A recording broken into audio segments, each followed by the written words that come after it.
9. lete ders Sahih Bukhari'den. Elhamdülillahi Rabbil alemin. Ve salatu ve selamu ala seyyidina seyyidil enbiya'i vel mursalin ve ala alihi ve sahbihi ecma'in. Dini celetelerde olukan bir adamların idarlayan adı neme? Nesihat almaklık. Şun bir de biri aydıp durmalı. Bir de deyip durmalı. Adamlar ne kadar zatlar böyle yattan çıkar ya kullen. Yadından çıkıptır diye. Dinin urunu, imanın urunu, ahlakın urunu, ikramın urunu, vezaife, dini vazifelerin borçlun etmeli zatları dol aydılıp durmalı. Ve hatta hususi de birbirine aytmak gerek. Hazreti Ömer radıyallahu anhu şu adamatı bilen vaktiki halife bolondan sonra şu cüdegane hususi suretini tapşırıptır. Umumi suretini tapşırıptır. Umumi suretinde şol musulmanların ceminne eğer bir vakitte bir kıyışırta kim doğrulacak bir deyiptir da. Yani biz deyiptir, diktiniz deyiptir. Halife deyip diktiniz, ödünüz boynallınız, radi buldunuz, kolla verdiniz, beyet ettiniz. Şimdi bir vakitte bir kıyışırta kim bir doğrulacak deyiptir. Sonra o vaçılan biri ayağa kalıp şık kılıçlığımız bilen eğer kıyışartan bu doğrular deyiptir, deniptir. Elhamdülillah Ömer doğrulacak da badi etti. O şu tuğratını Hazreti Ömer radıyallahu anh şu dadi hususi tuğratını tavsırıptır. Ki bana haberdar olun. Burada ben yağdamayın, doğru men baş. Doğru men halife diktiniz. Yani her bir adam azmaklığı, yağdmaklığı, şu tuğratını yanlışmaklığı mümkün yani. Kavdan kava adamda gomrah olmaklığı mümkün. Ve anır baş gomrah adamdan da kav olmaklığı mümkün. Talep geliyor film beceriye Resulullah sallallahu aleyhi ve sellem aleyhine elem cahani ayağa kaldırıyor. Peygamberimize ihanet edildik gerekli. O bir taptan ortadan sonra soram ne oluyor? Müslüman oluyor. Bu ortadan marahim Arabistan'la taraf geliyor alim ahun kitap veriyor. Mesihiyetin hakkında şeyde bir kitap veriyor. Keşon tayinine aslında kitap yoktur koyuluyor. Sonra gidiyor Fransa o kaptallara bir tartasın bir yerini göre akanam. Akıl, iman hem zadi ilim mepte. Şunun için kullen murtet buldu yamaşadan İslam'ın aleyhine kitap veriyor. Şimdi bolya anlattı yani. Şunun nezahiri Kur'aniyeti var. O zaman şu da Hazreti Ömer radıyallahu anh da şu hakikati düşünüp yani hususi tuğratını tavsırıptır şu. Hazreti Ebu Abeyde bin Cerrah radıyallahu anh ve Hazreti Muad bin Cebel radıyallahu anh hususi tuğratını tavsırıptır. O ki yani umumi tavsırını ayttim ama hususi tuğratını tavsırıptır ki bana haberdar olun deyiptir. Burada men yanlışan yerim ota siz bana aytın deyiptir yani. O da şu tuğratında elhamdülillah bizde bir mecmuani olup bariyatsa. O şu mecmuede xastan xas siz de ola kolluğunda haberdar olmalı. Hayti bir zat yüreğinde eğri gelse, zihninde doğru gelmese, avvalki öğrenen zatlarından başka bir zat amallı görseniz, şunu hetmin tavsırmak gerek yani. Elbette edep, ihtiram, hususi suratında yekelikte, bir de yani bir de haberdar olmasın açık gördük. Biz hemşire keşfa biz ne kadar haberdar oluyor? Hususi suratında mesela gurdeş oluyor, aytmalıları, dimelıları, aynen şu suratında şu biz birbirimize haberdar olmakla gerek. Hetmin birbirimize tezekkür vermeklik gerek. Şu asa geliptiniz cellete, şu gurrun Hudabi'nin peygamberin gurrunu. O şu cellete netihat Allah Teala'dan Resulullah sallallahu aleyhi ve sellem biz netihat almana geliyoruz. Bir aydıp veriyor. Aynen şu suratında biz birbirimize haberdar olmakla gerek Müslüman doğum. Şu bir peyam verdi, beter hoşum geldi onun yerine. Havır, gen nadeyiptir da kimliğini bilemek ki yöne. Ola peşteken atlı belli olmuyor biliyor. İngilizce bir zat katım varım. Her kimde hala adı niye diye. Ama o telegramda o tada smart telefon sende bolsa şunu adı geliyor. Başka bir zat getirmekle kıyacak oluyor. O deyiptir da yuvaş peycin kalp var ya adamdan köhölt var ya gurur alama ha deyiptir bana. Beni yüzüne akıllı bana doğru etti. Doğat dedim. Bize gurur gelamazsın. Bana gurur ettir da biliyor musun? Gurur alama deyiptir da. Şun gurur adamda adı ne emet ya? Helak etti ya. İblis meğer kimdi? İblis meğer kimdi? Azazil adam işte. Şu kimdi meğer ne emet? Ağır baş abid. Hazreti İmam Gazali rahmetullahi aleyh Minhacul Abidin'in aytışına göre yerin üdünne bir karşı yer koyman secde ediptir diye Huday Teala. Ama ahirde şu neymi helak etti? Tekabbür helak etti. Halaktani min nar, meni oğuttan yarattın ve halaktahum min tin. Adem aleyhisselam mun palçıktan yarattın deyip neymi etti? Tekabbür etti biliyor musun? Ya bel'an beni bağırayalak alim. Ahun, işte bana ahun oluyor da. İşte bana takdiri oluyor. Mustajabı dava adam. وَاتْلُ عَلَيْهِمْ نَبَأَ الَّذ۪ي آتَيْنَاهُ آيَاتِنَا فَانْسَلَخَ مِنْهَا فَأَتْبَعَهُ الشَّيْطَانِ فَكَانَ مِنَ الْغَاوِينَ Allah Teala şunu cüdegane ey Muhammed Mustafa şu alimin dastanı ki şu derece barından sonra ehli ilimlik belli olup mustajabı davlı sabit olun sonra yazdı azdı şon dastanı ödyaranı okuydu. وَاتْلُ عَلَيْهِمْ نَبَأَ الَّذ۪ي آتَيْنَاهُ آيَاتِنَا فَانْسَلَخَ مِنْهَا Tamam şu bilyen dağıtlarından çıkıptır şu. Bilyen alımından, bilyen şeriatından, bilyen iman etikadından çıkıptır. فَاَتْبَعُهُ الشَّيْطَانِ فَكَانَ مِنَ الْغَاوِينَ Sonra gumrah oldu diye. O zaman ya çok kodayanın biz hetmin birbirimide netikat vermekliğimiz gerek. Biz birbirimizden hetmin netikat kabul etmeli. Ve hatta şuruhiye bizde bolmalı ki Ahunagat hemminin men işim madiyete biri, bir aytacak gurruğum madiyete sana. Her kim olsun size öyle şahsiyetine göre falancan bir aytacak gurruğum madiyete ten fikri taydan ödün amadet. Şimdi benden bir irad alacak kol ya. O şey aytyan hak olsa benimle kabul edecek. O şahidim nahak olsun. Şahidim nahak olsun. Öten hamşehri teminde biri bir irad aldı. Ki falan ahunun adını tuttuyanız. Bu gıybet olmayan. Ben dedim 6 yerde onun bunun ilini kepleten mi diye bir yerde ol bir alimi ki bidgatlar yayrat ya dedim. On metinde koydum. Ne oldu? Ben demek kitap et yani şey demiyor dedi. Bu ne kadar vatla böyle sen yürüyün burada düşüyor. Bu ne deyip dursun da şu dağıtlarda sormaklık gerek. O zaman şu arada ne mi diye biliyorsun sorap hakikatler izarlığında bire biz oluyor biz istiva ediptir biz ıslah oluyor. O taraftan eğer sen istiva edenle olsan arada ne mi oluyor? Etimat diye biliyor musun? Etimat. Anam. Adamların birbirine anamı aradan gitse aydın sözüne etibar yok yani. Etimat beter de. Arada etimat anam götürülse şu aran doğrulamaklık şu kadar kıyın niye? Ki eyni ölüyün diretecek yalak dedi. Ölüyün ki diretip olmuyor ki. Hiç bunun arada etimat anam götürülse eyni ölüyün diretecek yalaktan kıyın yani. Bolmuyor yani. O zaman şu tane inşallah avvalki geçen gece de ben bıraktır vaktini tavsiye ediyorum ki o şu kavuluğu biz birbirimize edip durmalı. Haydi burada hatta burada böyle bana edip bilmeden Mufti Merdani sahibi edip bilmeden ya başa verir mi edip bilmeyen edip bilecek ait. Ki eğer maksadın ıslah olsa biliyor musun? O maksadın ıslah olsa şey etmeli zaten. Böyle şeyler etmeli. Ödünü etmeli. Yo senin berdaş edecek ya yeten edip bilecek ya edip bileyen ait. O ıslah ettin şunu. Maksadını ne yapmadın? Maksadını ıslah da şey değil mi? Allah Teala şurufiyen bizden almasın. Xobbar el dersimizde İmam Bukhari rahmetullahi aleyh Bab-ı Umuril İman nip ştada imanı gerek zatlara ediptir. Yani iman geçenki celsede bir iddia, bir söz oldu iman yerleri. Şu sözde durmaklıkta ne mi etmeli işle var. Aynı bir kıyıdımın kavvar yani yürek verse şuna. Ve başka bir kıyıda olanına barın körökeni kavvarıp da körökençiliğe barani şuna yürek verse şuna izinde ne mi diye ken teahhüt tafılıyor. Ken sen şuna var ya ünsün veriyordun. Şon aydandan çıkmayardın, şon diyenden çıkmayardın. Şon aydanına öyle bulasın diye. Kadim ol yankın dastanı belki barha eşitlenmedin. Leyli bilen Mecnun'un şeyden Leyli Mecnun. O zaman Mecnun Kufen kuçe pes kuçelerine, harabalarına şu Leyli deyip yatan olmalı. O zaman bunu Leyli haber veriyorlar.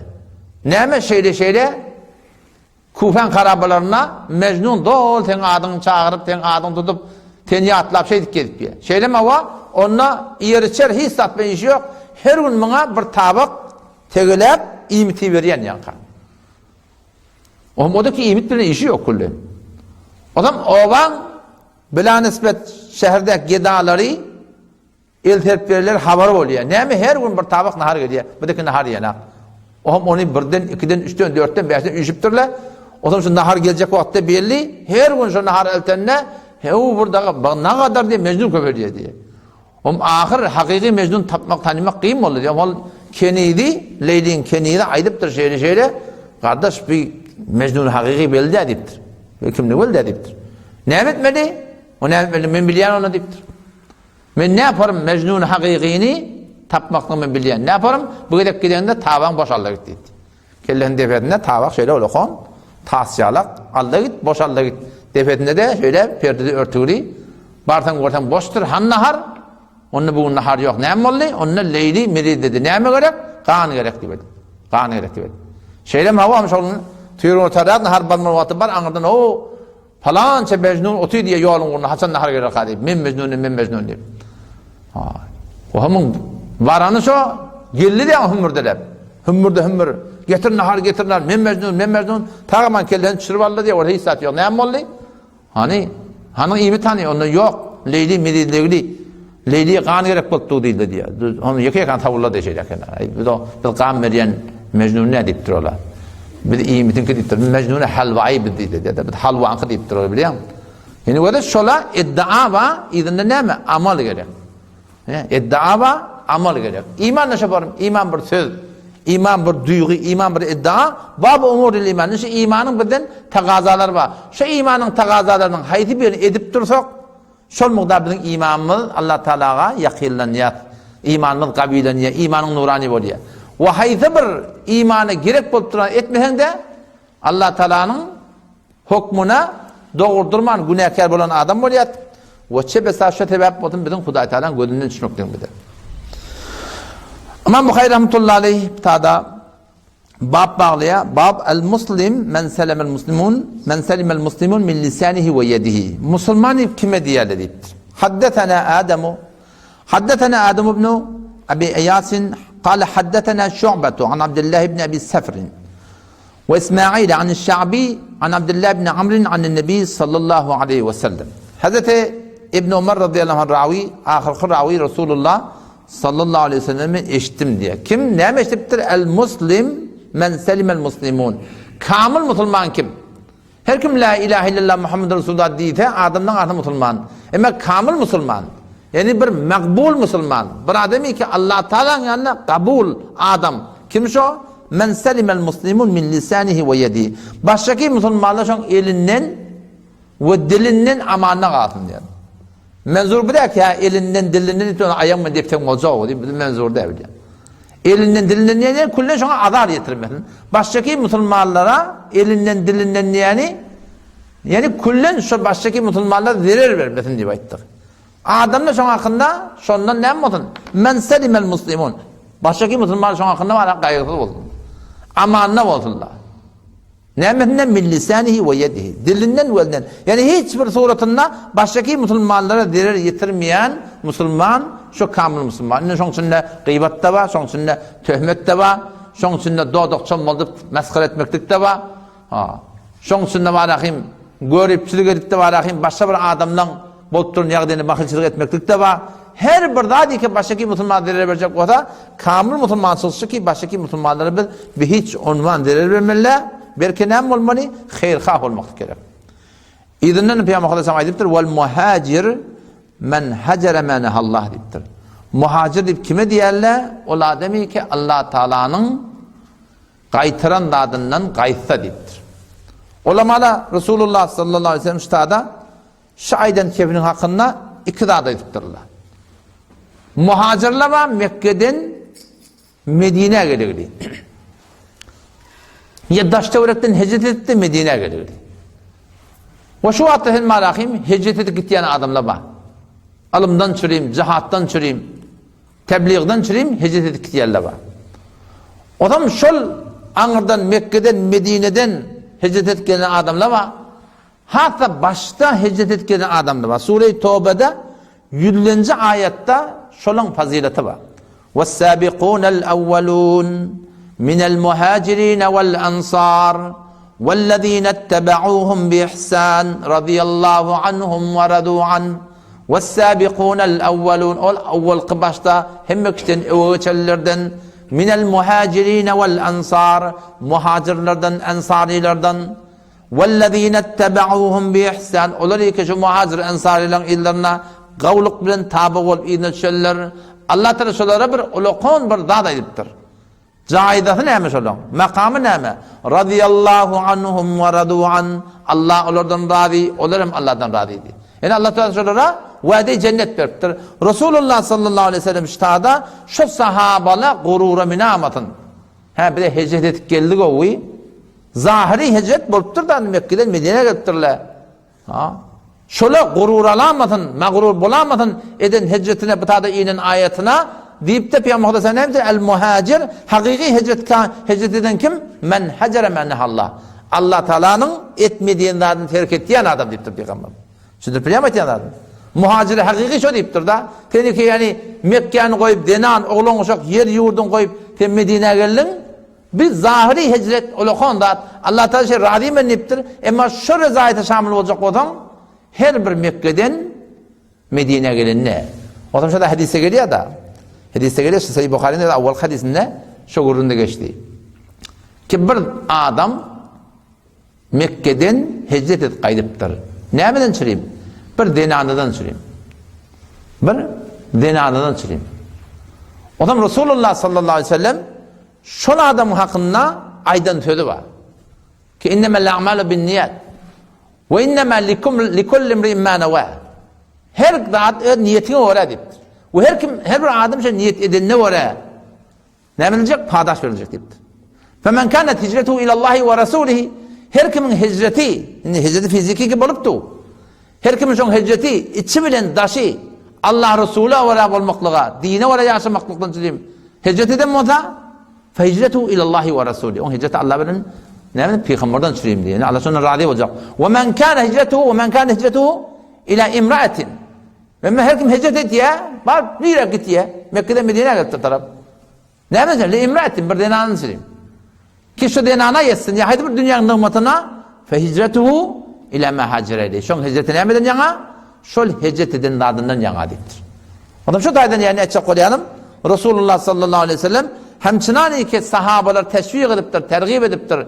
Allah Celle Celaluhu'nun o şeyde uçak Allah'tan anlatmalım. Estağfirullah. Tergib ediptir, teşvik ediptir. Şu suratına yani için daşın bir olmaklığın hakkında kendi tavşırılıptır yani. Peygamber Aleyhisselam ne ediptir? El muhacir kim? Men hacere menehallah. Muhacir hakiki, kamil. Ol bir adamı ki şu Allah Teala'nın etmediğin adından gevresini çekti. Onun şu tane bir her gayetimin ne olup başarı? Muhacir olup başarı etmedi. 24 saatın içinde her birinin 24 saatımız eyyam-ı haliye diyerleşin. Şu kullu dünyanın öyle bir dünya kadar yaşayış veriyor. 40 yıl, 50 yıl, 60 yıl bana yaşayış verecekler. Beriptirle ne kadar geçiriptir. Şun her günü boş. 24 saat boş. Şunu doldurmalı. Neyle doldurmalı? İman, amalle doldurmalı. Bir sebebi ki Peygamber Aleyhisselam aydıptır diye ademe gurur muhacirin hicret edip gelelle mağrur olamadın ipte Peygamber Aleyhisselam. Şunu aydıptır ki ne? Muhacire hakiki, kamil muhacir ol bir ademi ki Allah Teala nehyedenden kaçtı. Şu 24 saatte bana tane bolup başarı yaş. Ki bir Huday Teala'nın haydi bir etmediğinden kaçıp durdun 24 saatin içinde başardın oraya.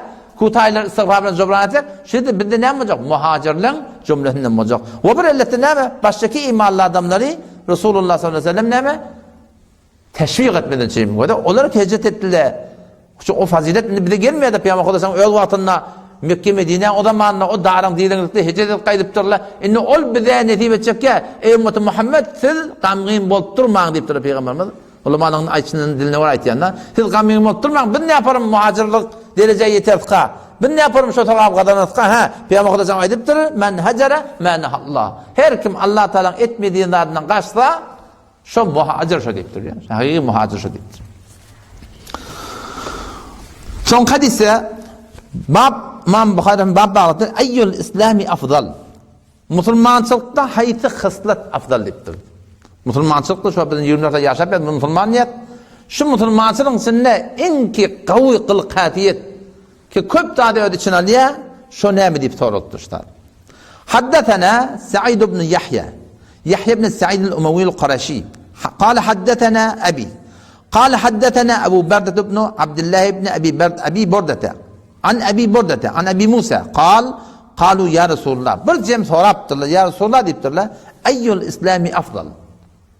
Hayti musulmançılıkta hayti hıslat, hemme hıslattan kavdilerine yeni peygamberden şöyle ayet ediptir. Men selimel muslimun min lisanihi ve yedihi. Baştaki musulmanların elinden, dilinden, kullen şöyle adamdan amanlı olsun. Hiçbir başka musulmana zarar vermeklik hiçbir kastı yok yani. Huday hakikaten yani. Allah şeyde bir kılkatiyetten. Bakiyetçılık bir dert işte.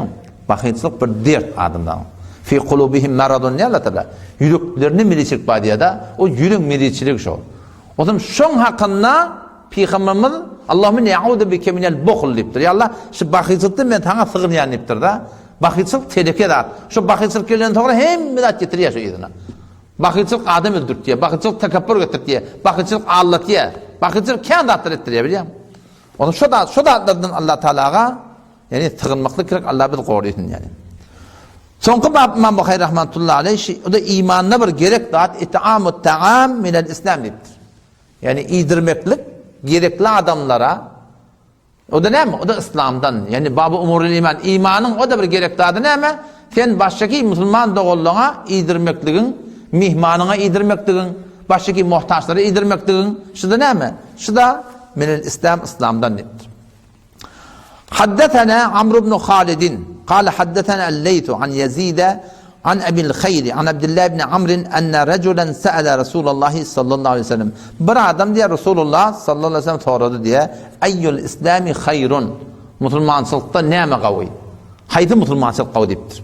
Peygamber Kudu Aleyhisselam deyip diye tut'imut ta'am idirmeklik deyiptir diye. Ama şu taydan yani bakın bir olukan bir idirmeliğin bir ne mi? Mihmanın.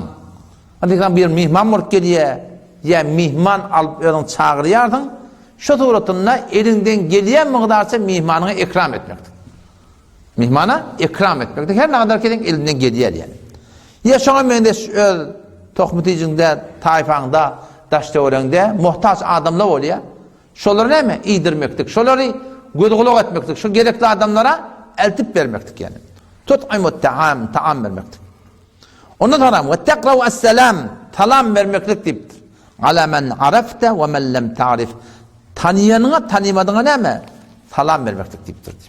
Yani şu burada ki şu bizim aramda beter zayıflanıyorlar. Sen taraf tanıysan salam veriyor.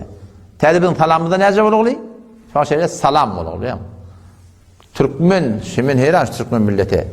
Türkmenistan'ın Türkmenleri de şeyde, İran'a göğsüne, Afganistan'ın Türkmenleri de şeyde, Pakistan'ın Türkmenleri de şeyde. Ol Arabistan'da Türkmenler şeyler. Şimdi hem irtibatım var. Hem efendim şu Türkmenlerde ne kadarlar var irtibatım var. Şimdi bir acayip millet şu Türkmenler Esselamu Aleyküm diyende ve Aleykümselam diyen akla. Şu Türkmenler var ha. Meğer ki öğrenim olmasa her kim Esselamu Aleyküm diyen de Esselamu Aleyküm ve Aleykümselam diyor. Ama arada birine dedim baba İrna Ağalan'ın boynuna dedim. İrna Ağalan'da sen Esselamu Aleyküm deyip ve Aleykümselam arada 70 tane tokap var diye 69'u avvalık verenki diye. Şöyle eşitiptirle indi şöyle İrna Ağalan'ın boynlanmayacak oluyor. Esselamu Aleyküm diyen o da Esselamu Aleyküm ve Aleykümselam. Baba sen Esselamu Aleyküm dedin. Sen cevap verdin. Sen gidecek Ağalan'ı dedim. Ve Aleykümselam diyemezler. Ecip hem mi Türkmenler şeyde ha? Türkmenistan'da şeyde. Afganistan'da şeyde. Pakistan'da şeyde. Heyran şu Türkmenler selamı hakkında ne mi dert deyiptir. Şol baştan beri yan olacak başına gay.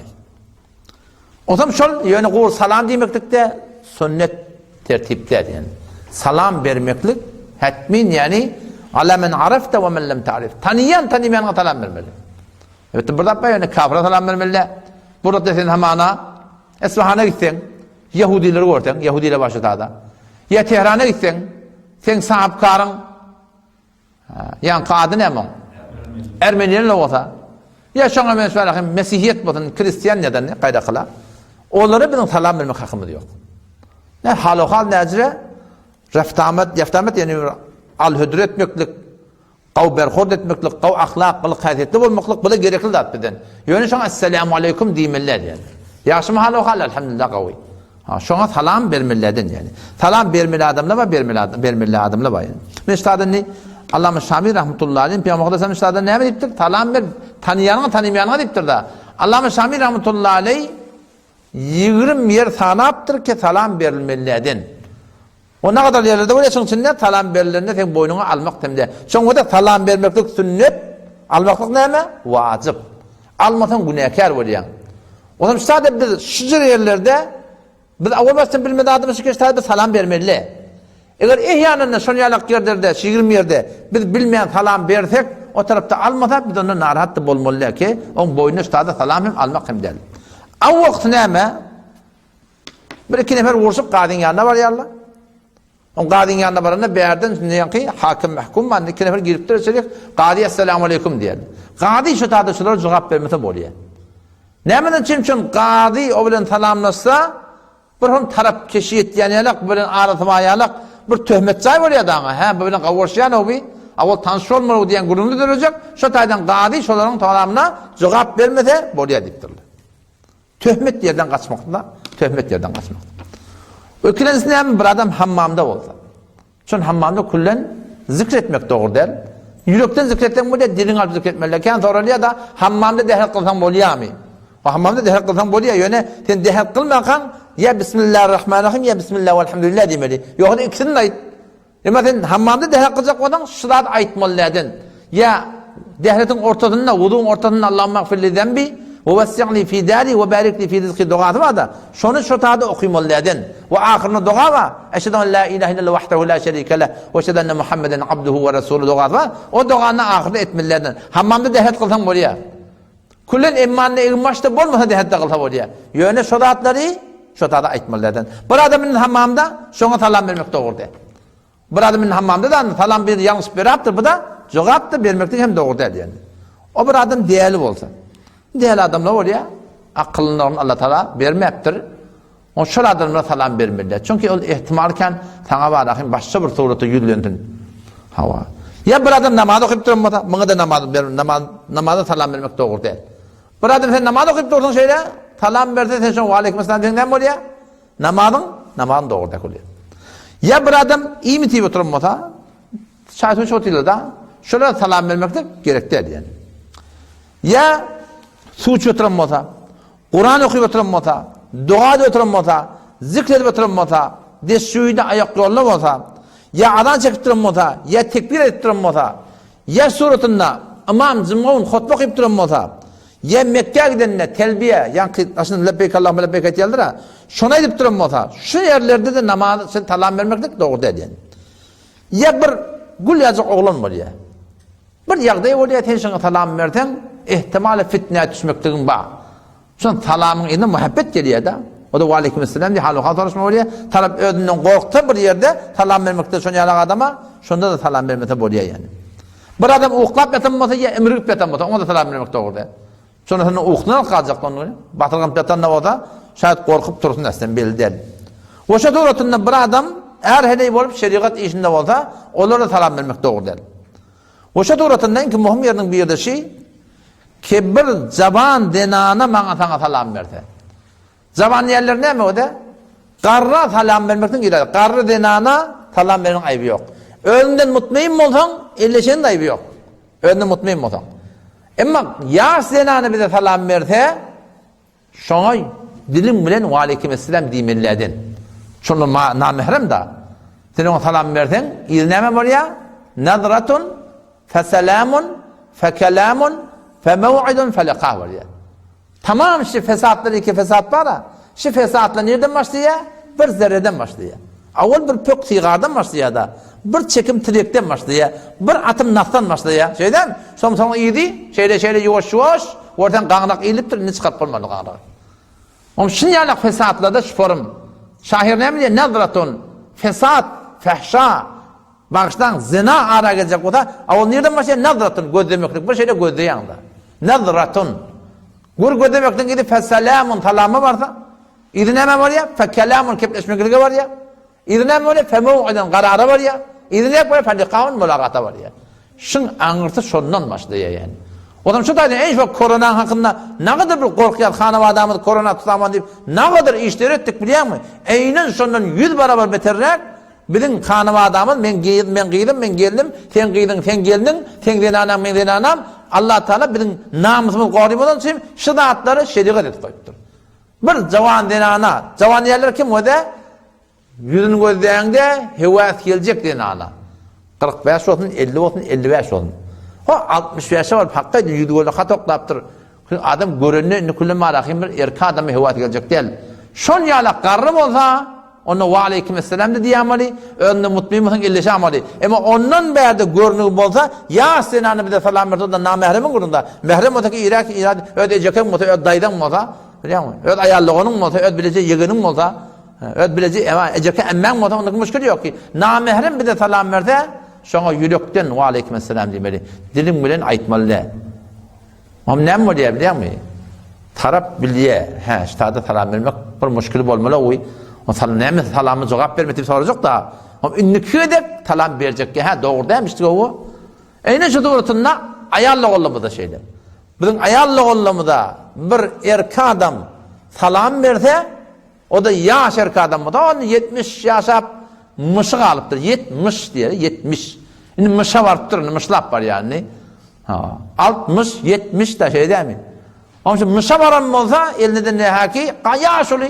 Şu yaşlıdan sen yaşlı bir denana talan verse şu bilen marahim ve aleykümselam diyenin iradı yok. Kaygısı olsa 50'si de 50 şahsın. Ama ondan berde olsa 50, 55, 60 Güneylekim dağıyalık boldu. Şonna bizim denanalamız şol erki adamlara talam vermekle doğru da. Eğer bilmeyeni bir talam verse näme? Ama bir erki adam talam veriyor. Erki adam yaş denana talam veriyor. Dili bilen ve aleykümselam diýmeli. Yürekten aýtmaly ve aleykümselam diýip. Onun şedatlar balakim yani raayet etmek gerek. Şedatla bizim dinimizde desuratları oşun bereketi näme bizim yaşayışımız gorulýar. Şundan hemmeti hifazatdan süreyim. Bunu münkurçuluk değil biliyor musun? Türkmeni näme yıktılar? Delet pak başı. Yüreğin arasında olsun deyip ne kadar hükümler deviliyor biliyor musun? Onun şu camianın fesatları nereden geldi? Şu şedatlardan geldi. Başı içeriden gelen ak yani. Perdeni aradan ayırdılar. Haya aradan gitti. Şerim gitti. O şu tuğratında hot bu hot şak başak denalın oturgurunda şolmakla attı bolli. On iri de ne kadar telekeçilikleri kıyına hatta barardı. O zaman şu tuğratında. Hava. Ve teqra'us selam, salam vermekle ala men arafte ve men lem ta'rif. Tanıyma fark etmiyor. Vakti Müslümanlığın bildin değil mi? Şuna girende çıkanda esselamu aleyküm, esselamu aleyküm. Yani Hazreti İbn Ömer radıyallahu anhuma dahi bazılara gidermiştik fakat salam vermeden şimdi. Fakat salam vermeden şimdi bazılara gidermiştik. Ona salam veriyor, ona salam veriyor, ona salam veriyor. Fakat salam vermeden şimdi gidermiştik. Ve hasen şu salamı öyle rahat etmekti gerek.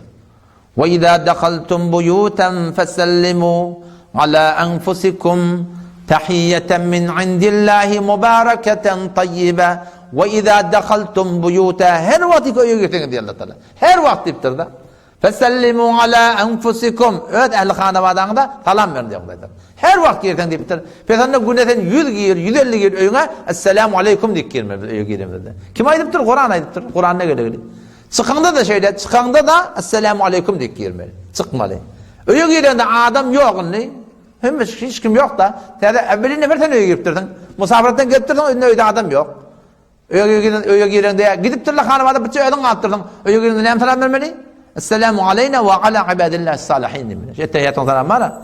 Şu öyle adam yok, o da şu talamış on. Çıkanda da şeyde. Şidatları rahat etmektik bizim hem dünyamızın hem ahiretimizin abadesi. Havaşa tuğratında. Toram İmam Bukhari rahmetullahi aleyh yine bab bağlaptır. Bab minel imani. Bu da imandan neptir. Yani imanın bir etmeli isleyen zadi. Neme? En yuhibbe li ahihi ma yuhibbu li nefsihi. Adamdan ödüne kavvarayan zadini baştaki Müslüman doğumunda da kavvarmaktır.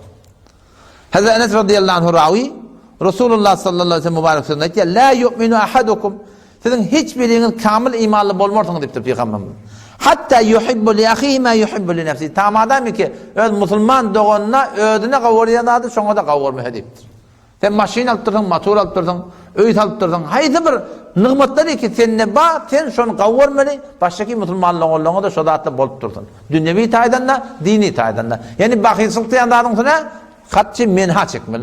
Bakıyısılık diyanlar kullan. Yok yani. Ne kadar elinden geliyor, bir yerden elinden gelmediğine lağıl, yağış niyet olmaktan ki şolara, şu tuğratında var ahim bilin, hayrhah olmaktan, yürekten şolara da bolsun nipti var ahim ne demektir? Şoları da şonu istemeklik yani. Bir vatta bolýar ýa-ni Sure Eraytellerde we yemna'unal ma'un ýetdir bilýän.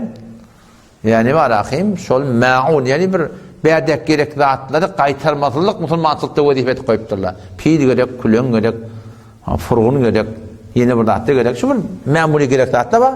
Hem saýdan gelenine şonu bermelilen imkany bolsa. Burata imkany ýok bolýar taňa bilýän. Näçe hem saýla bolýar, alyp gitýär, urup getiren. Bu da bir tamaşa edi. Şonu ýapyp ynjitýän ýerleri bar seni. O şoňa men de şu ahimten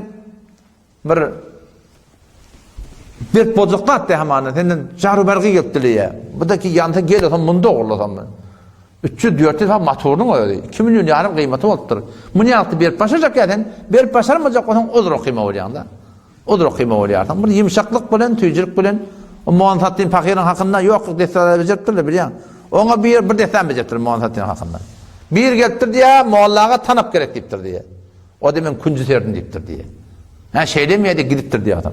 Ama anırak paranın şu küncüğün tanıp edelim ya ki deyiptir oğlum. Küncüğün tanıp ne? Tanıp şöyle tanıp kuncu serp olacak mı ona? Küncüğünü şöyle doğrudan hayaket koyar dört ayaket. Ama ahir muhallağa küncüğünü tanıp serp olmaya kim deyiptir. Şu bercek geldiğim de deyiptir. Yani düşünen valla şunu deyiptir diye biliyor musun? O da yine de bir yağışı niyetlen tavuptur da, yağışı söz veren tavuptur da. Kâvatla var ya, şonu yalaklarla da berdaş etme var ya. Bitti, musulmançılıkta vazife şikayeten alanlardan vermeliler yani. Öğlep bir de kavga edip vermeli. Yani bir devlamat ol ya, çıdalamat ol ya, bir adamat ol ya, şonu ödünden dayıvrak durmak gerek yani. Havaşı da bir imandan ki kavvarayan, ödünde kavvarayan da adımı değil, neyme? Baştaki musulman doğumunda da kavvarmaktık yani.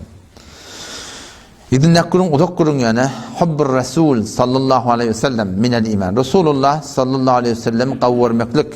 Bu da imanın.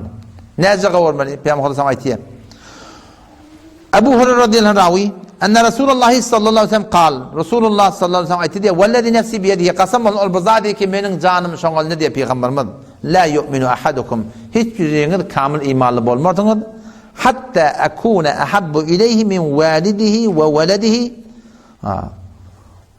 ve nasi ecma'in. Yani tadamani ki men şoň yanına kimden gawarmayın? Şoň marham enatatından, oğlunundan ve tamam adamlardan men şoň yanına söýgürýek bolmasam seň imanyň kamil bolmar diýipdir diye. Resulullah sallallahu aleyhi ve sellem göremde. Onu gawarmakda şu bilen sabit bolýar, amal bilen sabit bolýar. Haki mecnun halbaqor bolmaly bolýar tane. Amal etmeli. Peygamber Aleyhisselam şu sünnetlerine muhabbet etmeklik ne mi? Resulullah sallallahu aleyhi ve sellem muhabbet etmeklik. Elfaz hadise göre yadıma size. Men ahabbe sünneti kâne me'ayye fil cennet diye. Her kimin sünnetimi kavvar hediye. Sünneti men ahabbe hadisi diyemektir Peygamber biliyor musun? Men ahabbe hadisi diyemektir. Her kimin hadisimi kavvar. Şu ne kadar hadisle var sünnet değil. Men ahabbe sünneti deyiptir ya. Her kimin sünnetimi kavvar. Sünnet diyorlar için memul ümmette bazı atlı var. Haydi burada bolýar. Salamından tut, valeykinden tut, labasından tut. Denana oğlan uşağa öyde işini etmeklikten tut. Ayak yolun minen de daha edende var, şu tertip öğrenmeklikten tut. Dua sünnetlere paybent bolmaklıktan tut. Haydi burada ki sünnette bağımda şoları muhabbet etti var, ne yapmakta gerek? Kaim durmakta gerek. Mustahabbat umurda kaim durmakta gerek. Peygamber Aleyhisselam ne diyor adam? Men ahabbe sünneti kâne me'ayye fil cennet. Her kim benim sünnetime muhabbet olsa, men şoğun bilen cennette bile ol. Men bile cennette bile yoldaş olacak deyiptir diye. O zaman şu dayda ne yapmak gerek? Yani amallı sabit etmek gerek. Amal bolmasa bolmuyor yani. Evet burada yapayım. Amal bolacak olsa ne etmeli? Yani sen Allah'tan sana tevfikatı bolasın geliyor da. Her de Allah'tan tevfik koymalı. Allah anhar etmedi hiç adam hattı. Bir avurtlum tuğdu avurtlap olacak ki. Şurası boynunda şey kıyımlattı ola. Aydaydı bir vatta olasa bir egrek getiyen, burada etiyen boynun ağrıyor.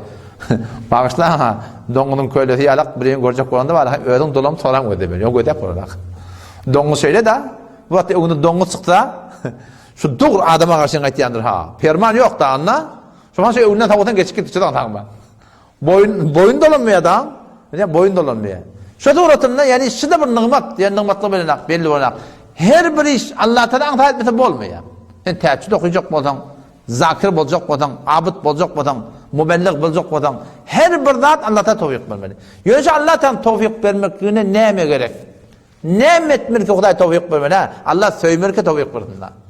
Musned-i Bezzar'da bir hadis var. Şu hadisi aydıp diye töködeyin. Peygamber Aleyhisselam mübarek sözü var. İnnekum ala beyinetin min rabbikum. Siz haçan tevfik boluyor bize. Haçan tevfik verilip duracak. Haçan Allah Teala bizden tevfikini alacak ya. İnnekum ala beyinetin min rabbikum diye Peygamber Aleyhisselam. Siz Rabbinizin Allah Celle Celaluhu'nun doğrusu getiren din diyanetini şöyle gidecek dedi Peygamber. Sahabaların deyiptir. İnnekum ala beyinetin min rabbikum. Siz Rabbinizin Allah Celle Celaluhu'nun doğru şeriatını yürüyecek. Mâlen tezhar fikum sekreten. Madem ki sizin aranızda iki tane meset diye nat göremese diye. İki tane meset diye. Burada mesela ne yapar mı biliyor musun? Aklı işlemiyor. El ayak da doğru işlemiyor. Doğru emir etmiyor. Çünkü mesultur da. İnnekum ala beyinetin min rabbikum ma lem tezhar fikum sekreten. Siz Rabbinizin Allah'ın Celle Celaluhu'nun doğrusu getiren şeriatına gidecek. Madem ki aranızda iki tane meset diye nat göremese. Birine mi sekretul cehl?